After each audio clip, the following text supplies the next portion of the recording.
All right. Well, welcome. Hey, this is Bryan Byrd. I have a great return guest to the Iron Bison Training Podcast, where we help to enhance your fitness, change your mindset, but most of all, encourage your walk with God. We had a great first episode with Rich Pantusa joining us from locations that are undisclosed. It may be, I want people to realize that it could be a Marriott, it could be a Hilton, or it could be another. We will see. But Rich opened the door to a topic last episode, um, really about inviting Jesus into our work. Now we'll call it God in our work, part one. Today, we want to unpack that a little bit more. We teed up quite a few topics on God in work and what it can be, what it couldn't be. But Rich, welcome back to the Iron Bison Training Podcast. How are you? Man, it's good to be back. Thank you. Thanks for making time in your busy week, and man, I'm fired up. I listened through our last recording, and it was bringing me joy. It was bringing me hope, and it was what I needed to hear from myself, which is really weird to receive because it's my voice. But mostly, I am excited to go where God has us to go in this conversation in a part two. And again, being with you is always a joy. Oh, absolutely. Rich, someday I'm going to call on your aviation background to fly me around and show me your favorite spots, but in the natural. But in the supernatural, you're one of the guys who actually talks the talk, but actually walks the walk in your walk with God. So I can take liberty and ask you all kinds of fun questions for those of us who get challenged in our walk. Sometimes we need guides, and I look to you as a guide when it comes to God at work. It's a passionate subject, and for the listeners who didn't hear part one, go back and listen to part one. It's going to be kind for your heart because we're going to speed ahead pretty quick. But Rich, in a nutshell, part one, you just said you received a lot listening back, as did I. But for our listeners, capture part one for us. Yeah. I would encourage anyone to go listen to it as much as you can, because what we unpacked in part one was this radical idea that maybe we have some things wrong, some assumptions, some agreements. We've been lied to in some ways about what God means when he puts you and me as quote unquote normal people, non-ministers, not pastors, no one ordained. When he puts us in what some church cultures call lay vocations, we've been misled, and part of that is on us.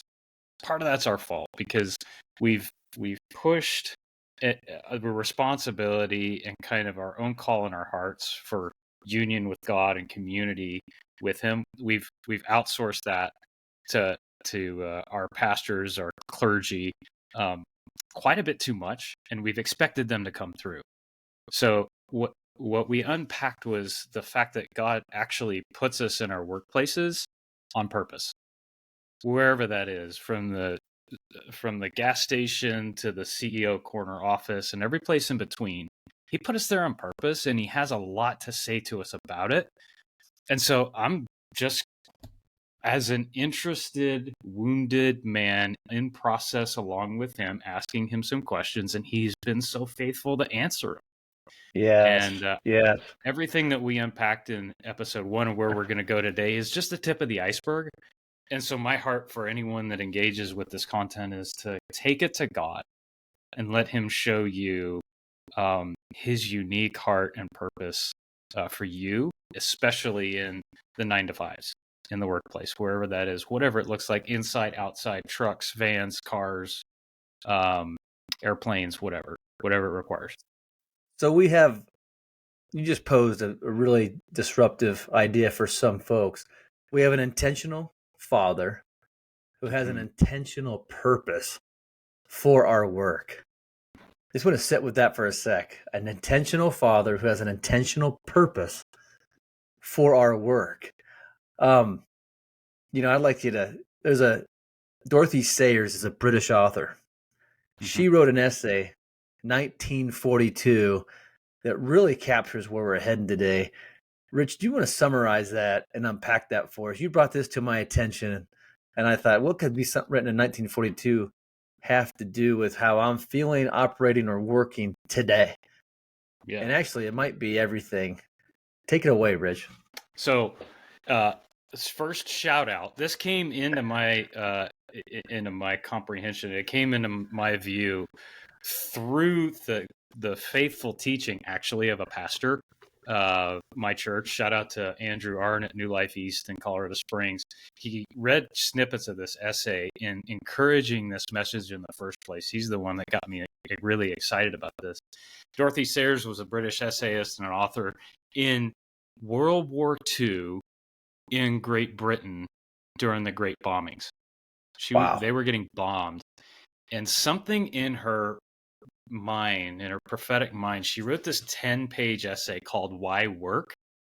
And it's profound because she explores this idea in the middle of no guarantees. The Nazis are bombing her homeland, and she sets a vision nonetheless out there that says maybe we can do better with the things that we do with our days.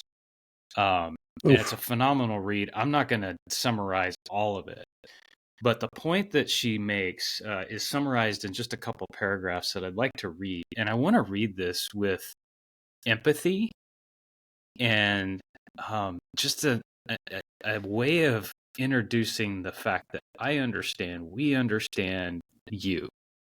We get you. This is not about the grandiose congregation of saints. This is about you. This is about me. This is about individual men. And so out of a heart of just empathy, I want to say what she says. In nothing has the church so lost her hold on reality as in her failure to understand and respect the secular vocation. She has allowed work and religion to become separate departments, and is astonished to find that, as a result, the secular work of the world is turned to purely selfish and destructive ends, and that the greater part of the world's intelligent workers have become irreligious, or at least uninterested in religion. But is it astonishing? How can anyone remain interested in a religion which seems to have no concern with 9/10 of one's life? The church's approach to an intelligent carpenter is usually confined to exhorting him not to be drunk and disorderly in his leisure hours and to come to church on Sundays. What the church should be telling him is this, that the very first demand that his religion makes upon him is that he should make good tables. Make good tables. Do good work. Go to work with excellence. Do what you say, mean what you do. Go after it. Do it with excellence. I don't know if I've heard that too much in my Christendom walk. From the organizations to the Bible studies that I've been in on Wednesday nights, to the programs that I've participated in, I never walked in and somebody said, "Hi, did you make good tables today?" Or how was your Excel spreadsheet that you developed for that business? Did you how was your profit margins? Or even to consider that what I do at work, the 9/10 of life that that Dorothy Sayers highlights here, would be even considered by God, by Jesus. That would be, the messages I've received is that, again, I agree with her. I'm not interested in religion because I've always been told no drinking and show up on Sundays and do your deed. Right. But I am Rich, interested in a relationship with Christ, who knows me, sees me, and is very much in that 9/10. Tell me about that tension. How do we unpack that? Yeah, a lot's been made, and I love that God put those words in my hands because it's from almost a century ago. She wrote those words over 80 years ago, and it's every bit as true in my experience today, 2024. And what that reminded me of is that there has been an intentional assault on the image of God in you and in me, and in 96% of masculinity for centuries, at least for generations. There's been a very particular intentional assault on our place at work by the enemy, by our enemy, the one that hates us, that hates Jesus, that hates you and me, whether or not we do anything about it. And so let's take for a second just an inventory of the fruit of the destruction that the enemy has wreaked in this category. Like Dorothy says, that the church and our secular vocations have been allowed to become separate departments in the first place. Here's what that leads to, Bryan. I would imagine that anybody listening to this podcast that you've invited into feels it in some way, that like my work in some way is not all that important. And if you feel that way, what's shocking to me is I started unpacking this in another platform and on someone else's podcast, and some feedback got back to me that there was a cardiac surgeon that had been in the business for decades. You think about the fact that he's able to go into someone else's body and restore their cardiac health in some partial way back to what it was meant to be. He gives people decades on their life. And the feedback got back to me that he felt like his work didn't really matter. Wow. That's absurd. As in, like, I don't save people's lives, right? Like that level of hands-on, doing that level of intense restoration for people's health. But like, it sounds to me absurd that he would feel in some way that his life is diminished and it doesn't matter, even though it's what he does every day. So, okay, what we know about our enemy is that eventually he'll overplay his hand. He'll reveal a little bit too much, right? He's very cunning and he's very much a strategist, but he's also pretty arrogant. And so I started looking around, right? And you just look at what's happening in the workforce today. You know, we just went through a couple of years ago was the Great Resignation, right? Everybody was walking out on their jobs because one reason or another, it wasn't good enough. It didn't fit their needs, right? Like 8 million motives behind that, and everyone united around it. After that, people started quiet quitting at work. Yeah, I'll just give, 60% while I'm here because the boss doesn't really care or whatever. And what shocked me is actually the statistics about the millennial generation, which I am very much a fan of millennials. This is not meant to denigrate them in any way, but most millennials, 91% of millennials will move jobs every 3 years. Oh, shocking. Starting in their 20s, they will move jobs every 3 years. There's nothing that attaches us to our work anymore. And the enemy is just running rampant with a lot of things, a lot of different angles, a lot of different things that he's sort of unleashed that we can now see. And we've gotten some things, we made agreement with that. And yeah, sometimes that's co-opted. His message is co-opted by our ministers. Sometimes our ministers just don't even know what to say. So let's release them from that responsibility. Right. Let's release them from that need to come through for us for the next however many 30, 40 minutes that we talk. Let's release them. Let's start over. Let's take a fresh set of eyes, a fresh look at what Jesus meant when he meant us and he put us to work. Shall we? Rich, I'm all ears. When I hear you kind of tee it up like that, I'm just thinking, I've never switched jobs every 3 years. I have changed jobs, but that goes to the why. Why would you? What are you looking for? Well, obviously, there's advancement, promotions, and things like that are natural. But if you're changing jobs every 3 years, on average, and it's 90%, it's most people in that category, there's got to be, what are the questions they're at? What are they looking for that would cause that type of change? And I'm just curious. I know there's the topic of apprenticeship, and and we've lost the structure to it. There used to be the trades. There used to be the butcher who would hire someone and they would teach them, and there'd be a father figure to them. They'd show them steps, and it would take years to become a master of their craft. Right. And these years going out, it's okay now, instead of to change your own battery as a man, to go down to the gas station or the lube shop and have them do it. We've outsourced it. We talked about outsourcing in part one. And it's just this cultural acceptance where, oh yeah, you can be educated, you can do anything, just watch YouTube. But we aren't doing anything. We can watch it and learn it. But where is the apprenticeship? We need the apprenticeship in this. I want to recover it. And so unpack that for me. Yeah, I am totally curious on how we unpack that and how we give it back. Yeah. I could talk for hours on what you just said. Like, we could have that conversation, and that would be helpful. The spirit in me right now says, well, I want to take a fresh set of eyes to the life of Jesus that we can read about in Scripture.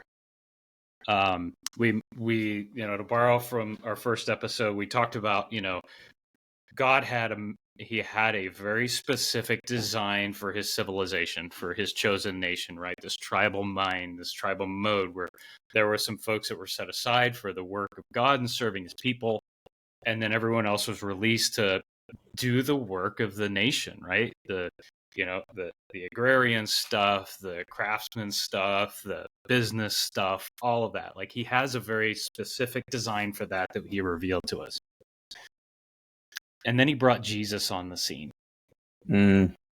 For a million reasons, he decided, I'm sending my only son into this world. And we hear a lot about kind of what is written. But then I got really curious about some things that weren't written. And there's more things. Yeah, hang on. There's more things besides salvation. There's more things besides his miracles that we get to read about. Rich, I'm intrigued now, because I think you're talking about what's in between the text and the years that we don't know about. And there's some assumptions, and there's things, if we look there, we can learn. Am I on the right track? Absolutely, you are. Because, man,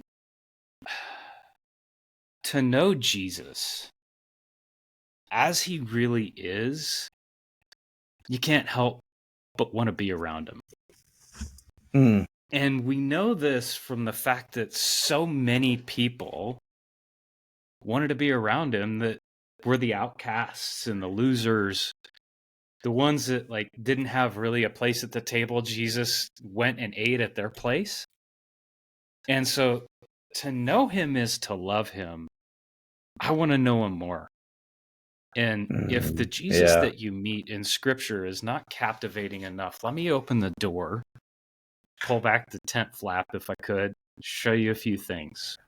Sure. Starting with this, we talked about tribalism, and I don't mean to set up any tension between Levites and the other 11 tribes, but nothing about the life of Jesus is incidental. Every detail of his life matters. God was very intentional. So God decided at the very perfect time in his plan, he was going to send his son. He was going to birth him as a human being. He was going to enter what it's like to live in this body. And he did so. Obviously, Jesus was born into the tribe of Levi, right? I think it's Judah. He should be. The last time I read. It would only make sense that he would be a Levite, but lo and behold, he wasn't. Right. And we talked about the numbers last time of, 96% of the masses were not Levites, and Jesus was one of the 96%. He was born into the tribe of Judah, Lion of Judah, right? Descendant from the throne of David. Oof. They were from south of Jerusalem. They were a warrior culture. They primarily, one of the things that united them was doing war against their neighboring nations that wanted to re-seize the promised land. Like, that's his heritage. That's what he was born into. He was born as not one of the insiders for God. And I want to first invite anybody that cares to, like, God, what does that mean? And release you to that question. Like, I'm not going to answer that for you except to point it out. And then we hear about Jesus for the first couple of years, right? In and out of exile, goes to live in Nazareth where his dad was from, right? And then he vanishes. We see him pop up on the radar once when he's 12. Yep. When they made their trek to the temple, and we find out he had what it took to be one of the rabbis. He did. And that's what that whole thing was. Like, they were astonished with what he taught and what he understood about the scriptures, right? At 12. And then at 12. And then he went home and he vanished for 18 years. So what's going on in those 18 years, right? What's he doing? 18 years. I haven't thought about this lately. I'm reading through Matthew. It's January. If you're on the program, a Bible reading yearly track like a lot of folks do, you're in Matthew in January, and you probably skipped over the fact that 18 years there's no words. What's going on? Because, he's 13 all the way to 30. Obviously, he must be growing up. Mm-hmm. What's he doing when he's growing up? So not only is it not written about in Scripture, it's not written about anywhere. There's no extra scriptural text out there that keeps any record of what he did from 12 to 30. And if you, interesting, again, math guy, numbers guy, I did the math. He was crucified at 33. 12 to 18, over half of his life. You know what he was doing? He was working. He was working with and for his father. Where Joseph went, I'll leave that up to some of our friends to unpack, but he worked. And I'll say it again, nothing about his life was incidental. This wasn't an accident. Everything was intentional.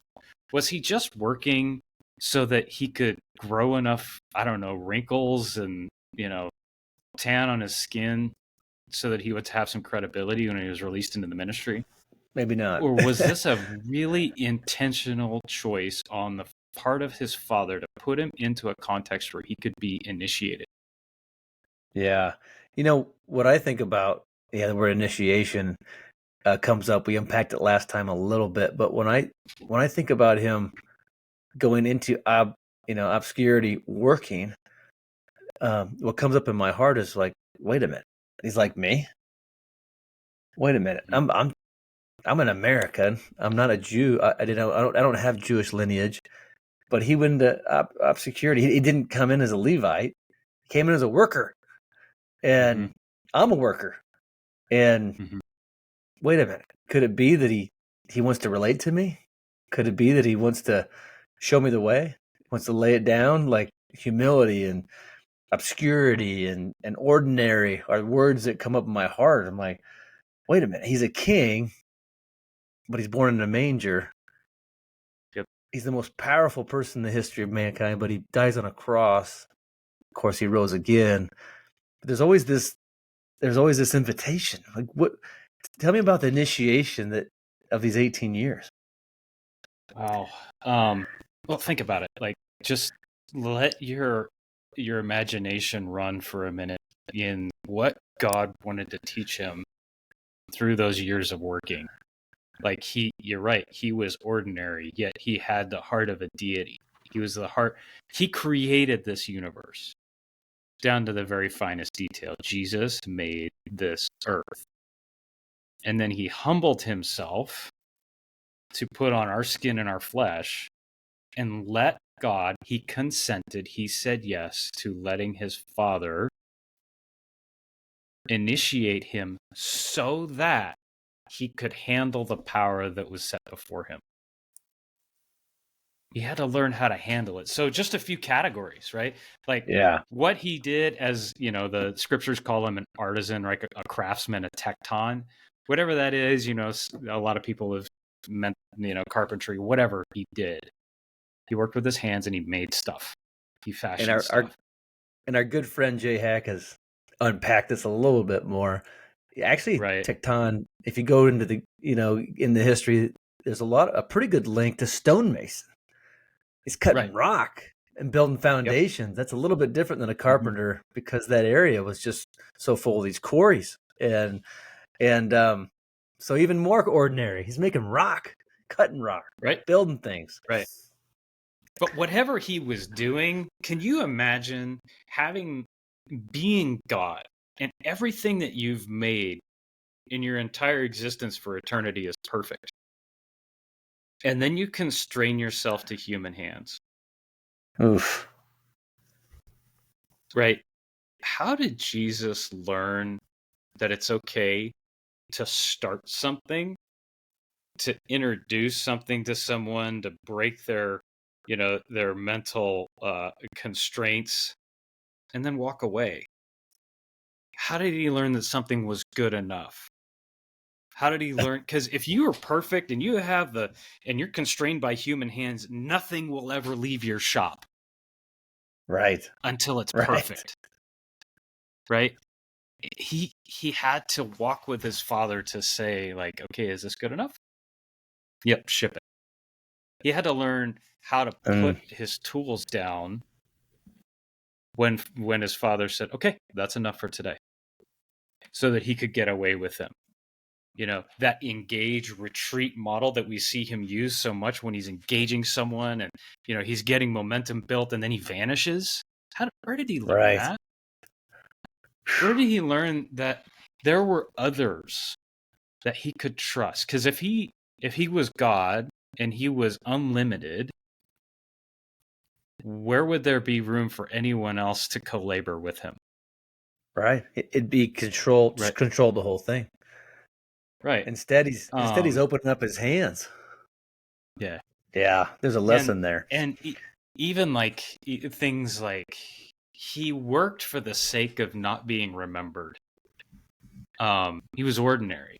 And by that, I mean, like, some friends of mine have gone to Jerusalem and, taken very in-depth tours of the whole place. And the closest that you can get is they'll take you into a museum where they'll show you something where they say, this very well, whatever it is, could have been made by Jesus. But the implication is it also could have been made by anyone else. Jesus was ordinary. He submitted himself to initiation in the workforce because he came into this world powerful. If you've ever been 20 years old, have you ever felt like, I'm going to change the world? Oh, yeah. Full of testosterone and vision. Yeah, youthful, rambunctious. I've got the whole world. I'm going to change this place. Yep. And then we go through our apprenticeship with God, and he comes along and he says, not that. Nope, not that. Nope, not that. And in his nose, he starts showing you your lane, your path, your kingdom. That's not the whole world. Right? And I think that all those 18 years, the majority of Jesus's life, where he worked just like you and me, just like a human being, his power mostly hidden was necessary for us to learn from. Wow. Yeah. And here's the max crescendo, Brian, that blew me away. So we're familiar with the story of of the wedding at Cana, right? Sure. Water into wine. He's 30. Him and his boys got invited to a wedding, right? And how disruptive that is. Even like he just got invited to a wedding and whoever was getting married, we don't even get to know who they are. They were just some friends. And yep, they ran out of wine. We know the story, like our mentor John Eldridge teaches us about. Boom, 180 gallons of wine at the end of the party. What is it? 908 bottles of wine. Jesus just kicks in for free and says, "This isn't over yet." Party on, That's a right? big Here's the that's a big disruptive party. part. It's a big party. Here's the disruptive part. When Mary told him to do it, Mary knew who he was. Mary told him to do it, and he says, right, dear woman, why do you bother me? My time has not yet come. Mm. I hear, and maybe this is helpful, maybe this isn't, I actually hear a reluctance in him to like, and almost like a grief and a sadness, like, I don't want to leave what I'm doing. I love it so much. I love being ordinary and getting away with my father in obscurity and doing things with my hands. I don't want to leave that. I don't want to give it up. It meant something so deep to him that he got to do what he did. And he wasn't ready to be released. He felt like there was more learning and more apprenticeship that he was not yet privy to. Right. Yeah, it's just disruptive to think that a perfect king becomes imperfect and becomes so ordinary that he's cutting wood and stone, and then he goes to his first miracle that we know about, anyways, and he's and you're suggesting that he's reluctant because this perfect king who knows the end, the beginning, and is pursuing us with everything he has to provide the ransom for us, is reluctant. Like, he knows the cost. Like, he wants to go back into ordinary. Like, there's always every promotion I've ever had, every time I've been given more power or more people under my control, my influence, my leadership, there's always a cost. And I think if there's a lot of working guys out there that have climbed ladders that know that it looks good on paper to be top, but the cost of getting there can sometimes want us to remain ordinary, remain doing the day job rather than managing the people that do it. We want to stay in it. It's a lot of times it's where the fun is, and it's where it has the most meaning. And so when you say I think he was reluctant, I said absolutely. I can feel that as a working guy, the 9 to 5 guy who's had many opportunities to go up and manage lots of people, that I wanted to stay in the meat, in the lane of where the work gets done. There's just something irreplaceable. It's primal, and to move up is reluctant. So 100%.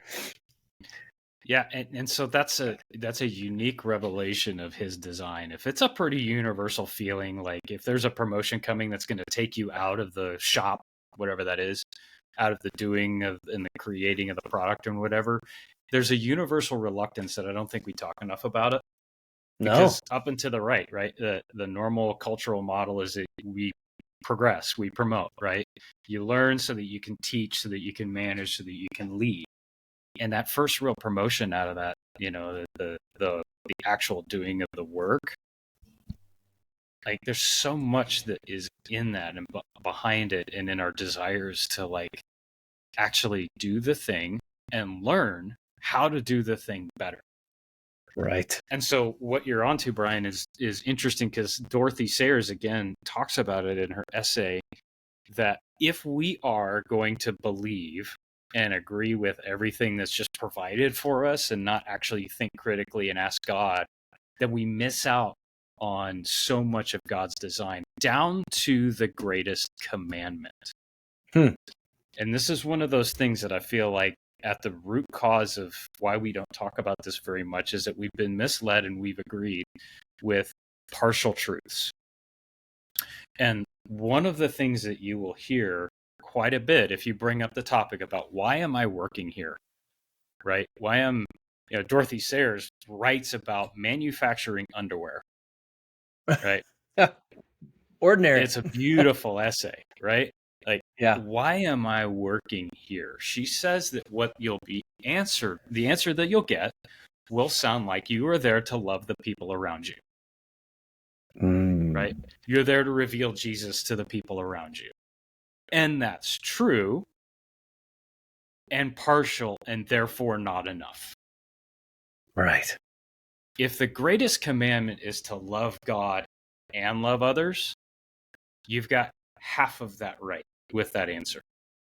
If you're manufacturing underwear to love the people around you and reveal God, that gets you to the second half without going through the first. So the question is, how do you love God? Making Right. underwear. How do you love God? Well, I told the story last time about building shelves and feeling his delight. Yeah. You love God in the doing of the work, in the being In the apprentice. Like doing. she said, the first order of business when we arrive on the scene at our workplaces is to learn how to do our jobs well. And God's all over it. He's right there in your heart. Jesus lives in your heart, and he's there showing you through others and in you how to do whatever it is that he placed you there to do. The doing of the work.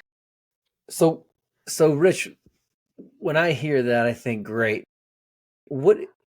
Tell me, I'm an ordinary guy in an ordinary workplace, not promoting because I want to stay in the work. I don't want to be in charge of timesheets. I want to be in charge of making widgets because the widgets is what we're there for. We get paid. But you just said God is in the work. What do you mean? God's in the work. Yeah.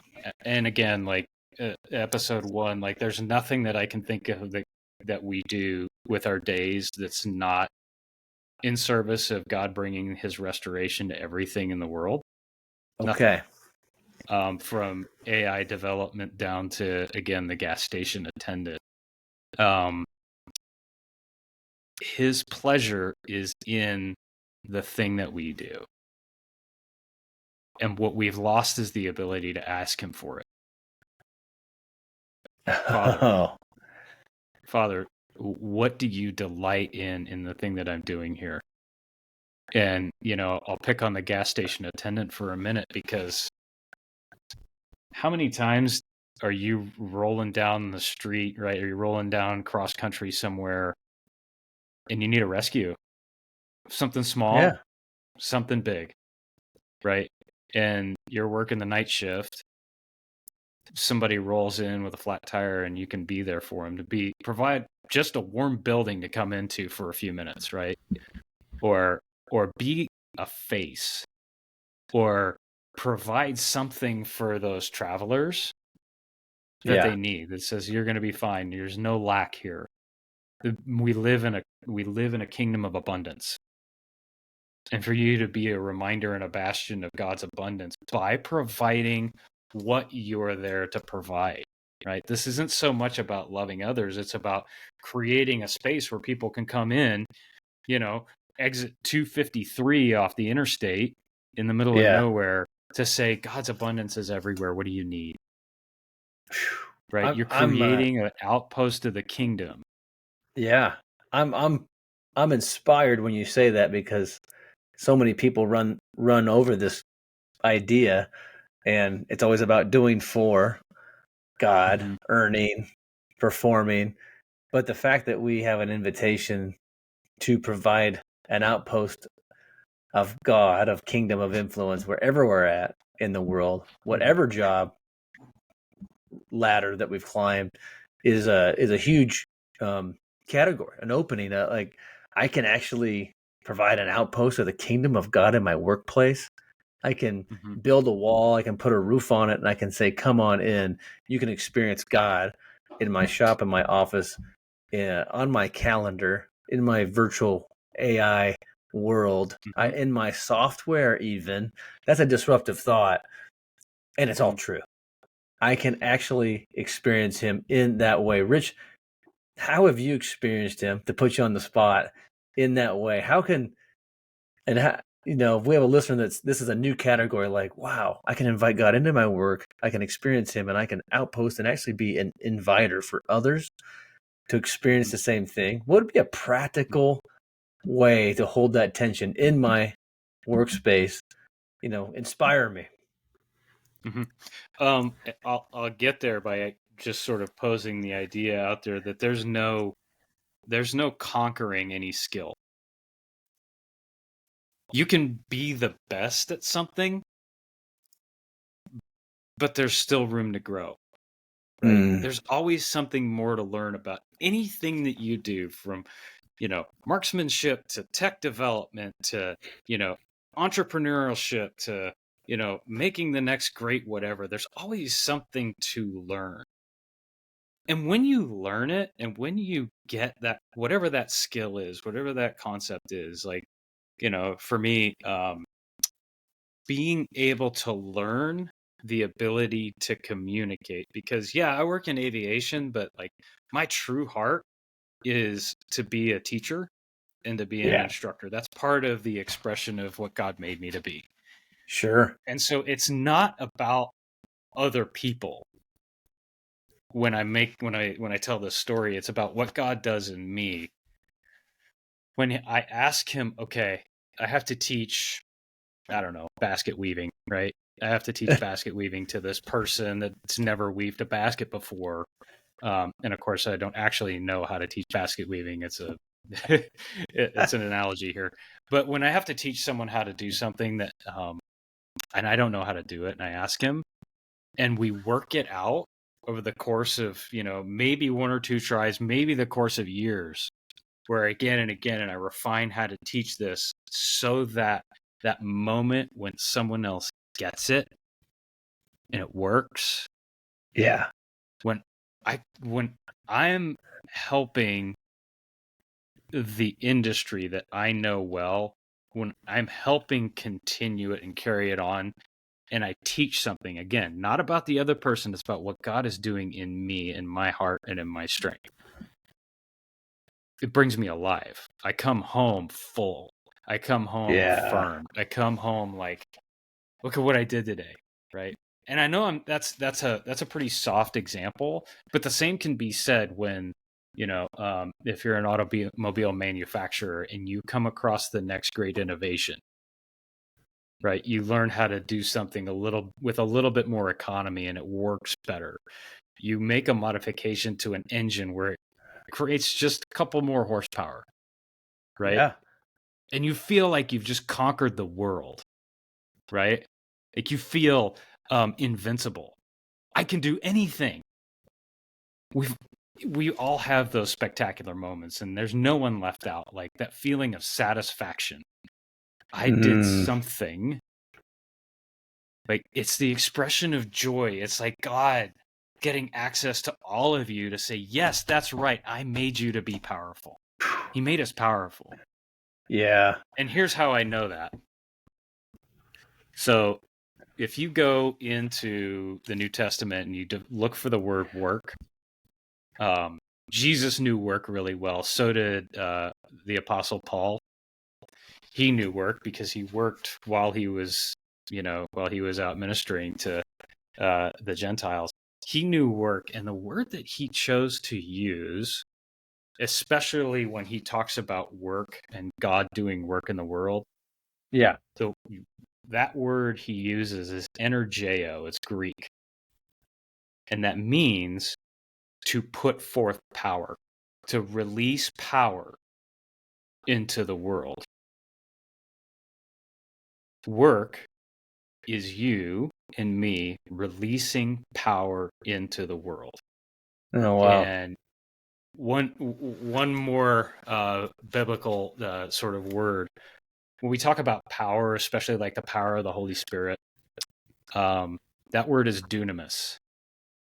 And dunamis is the same Latin root as the word dynamite.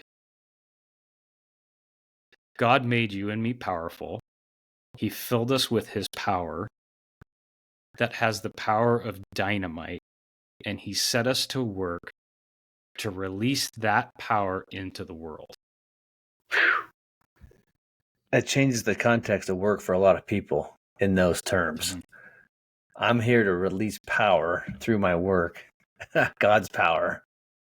Now, I think when you talk about, you just gave some great examples of how God can be invited into work, and we can hold this kingdom outpost space for people to come in and experience God, and for us to release power in those ways. And that's very exciting. That's like new categories for a lot of people. But what would it be like in community?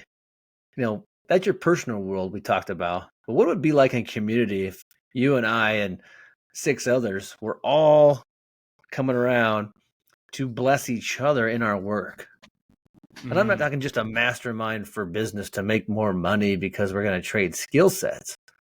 I'm talking about community in a way that blesses your vocation and your ability to release the power of God into everything you do. And we celebrate it and we bless it and we encourage others to do it. If you're a worker on here listening, like, wait a minute, my work is ministry. My ministry is work. Yes. And I'm not a Levite. I'm not a pastor. How in community, it seems to me that in community, there's just a powerful, powerful way to bless this idea and to resurrect and to take back what the enemy's stolen, that you have to, like part 1, we talked about a lot. Yeah, the assumption is you have to be a pastor to be a minister or to release his power or to hold the kingdom. But in fact, it's quite different. How do we do community and bless this? Yeah, I mean, like, Bryan, I have a few ideas, but that for you and for me and for whoever's listening, that's a unique question to take to God. I hope, if nothing else, these conversations are encouraging guys to go take these questions to God and unpack them. Like, don't take my word for it. Don't take Bryan's word for it. 100%. And don't even take your pastor's word for it. Take it to God and explore your heart space. Is it true? What do you have to say uniquely to me? Right? Because I don't speak the cardiac surgeon and I don't speak gas station attendant, but I speak me as a unique son. So, to that end, Dorothy Sayers said that there's work and the church, she calls it religion, have become separated. How do we bring it back together is the question that I hear you asking, Bryan. How do we get the enemy and all of his, every ounce of his toxicity, his poison, his lies, how do we get it out? What is the real meaning of church to the 96%? First of all, let me say that you mentioned last time that you were brought up under the belief that we are preachers and prophets, or meant to be ministers or healers or servants. That is absolutely true. That's no less true of you and me. We do have our kingdoms and our outposts, and so much more could be said about that. But if God does his primary work of initiation in a man at his workplace, and we are set free to go do our work, then what does our faith community become? Well, I am commanded to keep the Sabbath holy. And that means that there is a safe place, there's a sanctuary once a week for me to retreat to. Because the other 6 days, I'm out there. I am out in the world, and even just to start by suggesting that God meant what he said in Psalm 23. Yea, though I walk through the valley of the shadow of death 6 days a week, I will fear no evil. That's the outcome of what we should be getting from our faith circles and our union with God and all that he will provide for us. So many categories to talk about with, what do we do about money and provision? And what do we do about friendships at work? And what do we do about a toxic boss? And all on and on and on. But Psalm 23, he can initiate us into every word of that promise, that he will provide for us. He will give us a place of rest. He will treat us as his most precious sons, even in the workplace. What I need then is to receive his invitation to be a son. And I can only do that. Yeah.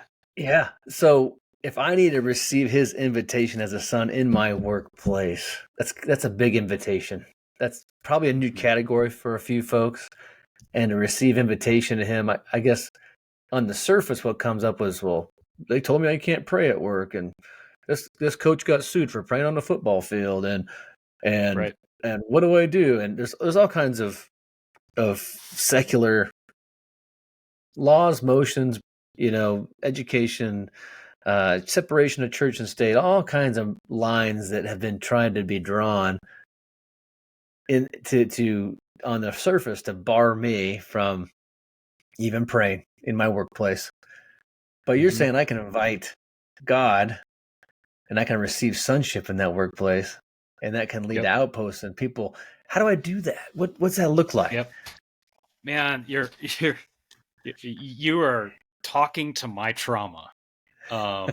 Because for years, like uninitiated in any of this, I thought my role was to, if nothing else, like, okay, I'm going to pray the kingdom into where I'm going. Like, let that be, again, I'm looking for sanctuary in my office. And when that didn't happen, boy, I was disappointed. Like, it took me to a place of like wanting to bail on the whole thing. Like, God, and I had just barely a mustard seed of faith and strength to hang on and like trust him so that he can initiate me even deeper. Like I would wake up in the morning and, pray on the full armor of God. Yes. Right. And you know this better than I do, Brian, but like I would armor up, but I didn't feel like I didn't know what I was doing.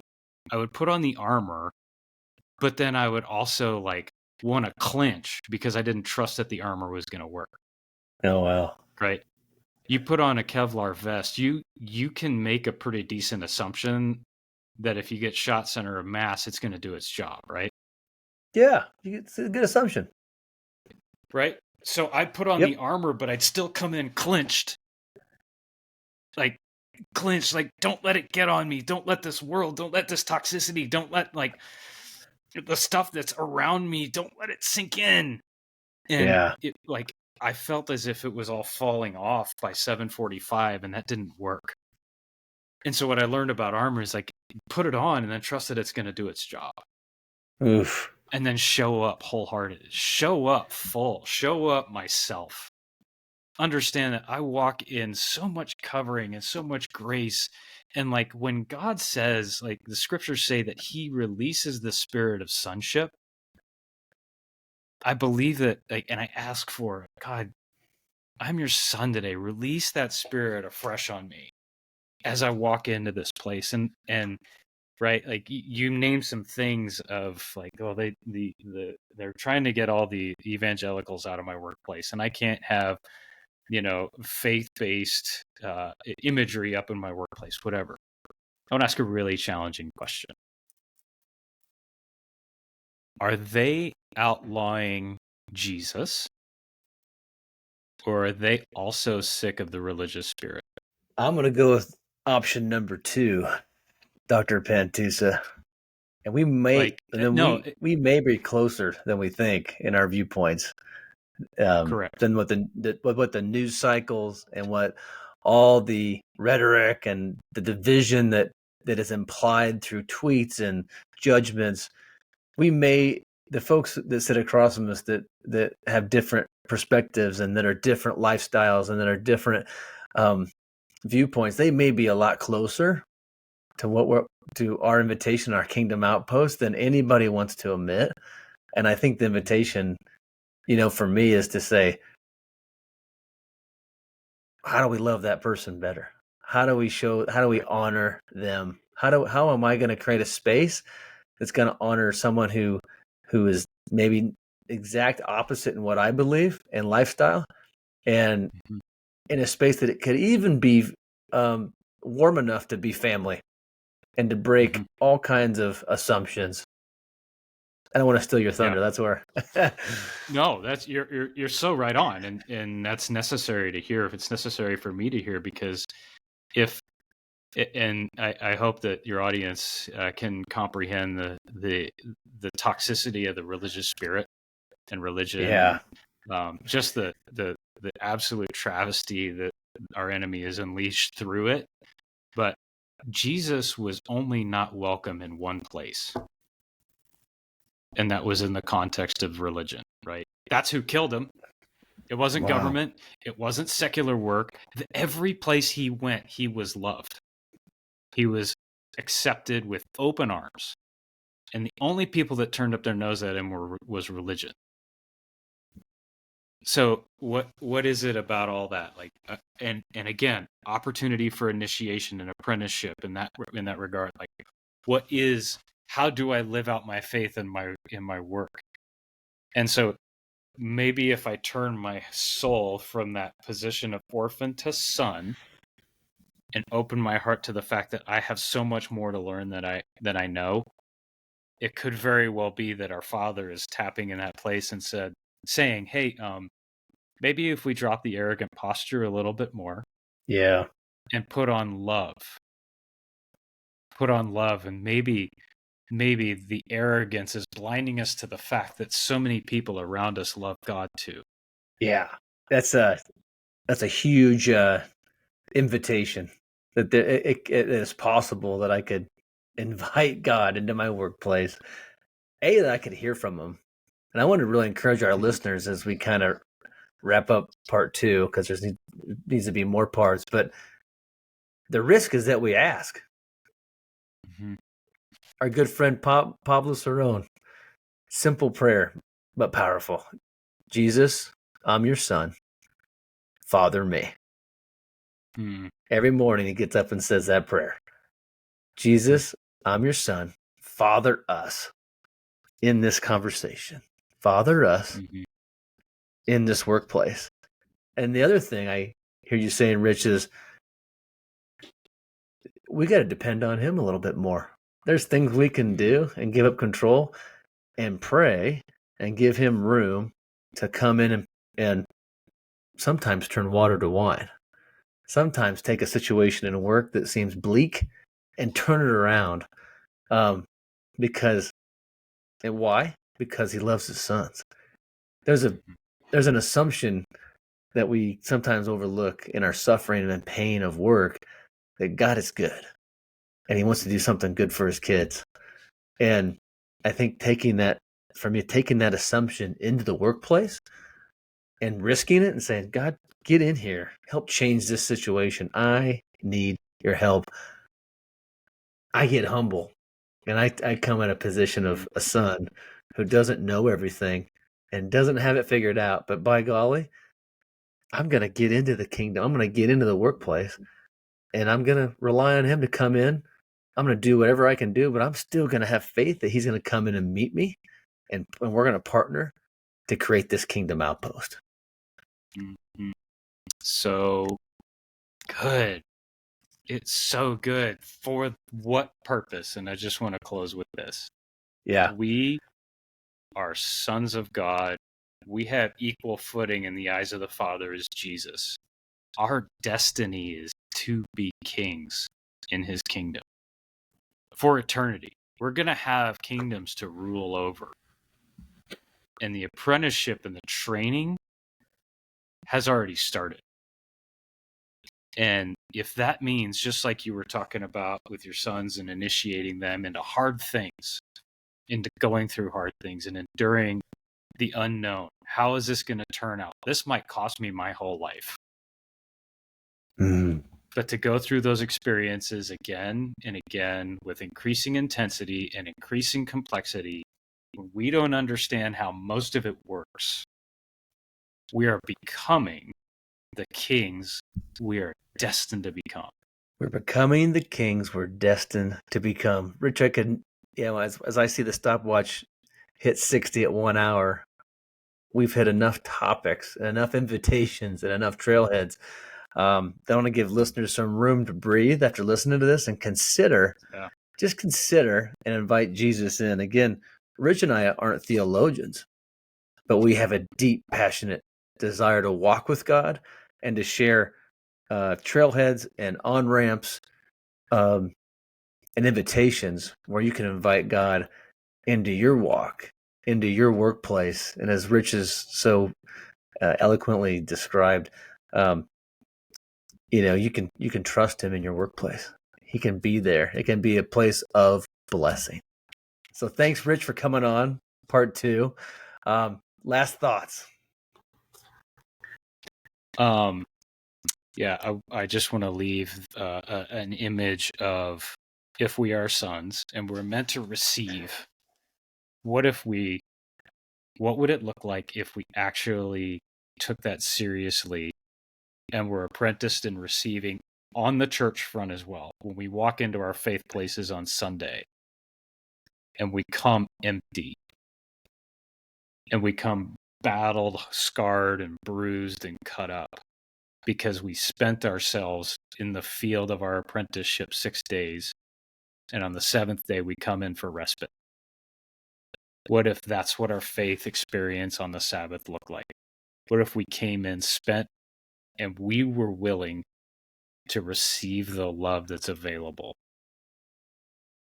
versus turning it into another day of productivity? What if God meant what he said when he commanded us to rest on the 7th day? And the disruption for me as a 46-year-old guy in the middle of my career years is to trust that those around me that are committed to loving on me actually were there primarily to love me. And I could say, I'm tired, I'm beat up, I'm bruised, I fall at your feet. Will you surround me with love so that I can get up Monday morning and go again? And one more thought. Galatians 6:4 from the Passion Translation.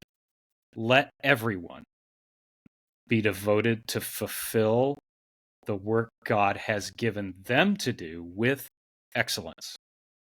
And their joy will be in doing what's right and being themselves and not being affirmed by others. Wow. Let's take that independent stance, not being affirmed by others, being ourselves. Let's take the risk to receive, to be blessed, and receive the love that God promises and has for us. Rich, it's been a pleasure. We'll sit with that part 2. We hope to have you on again.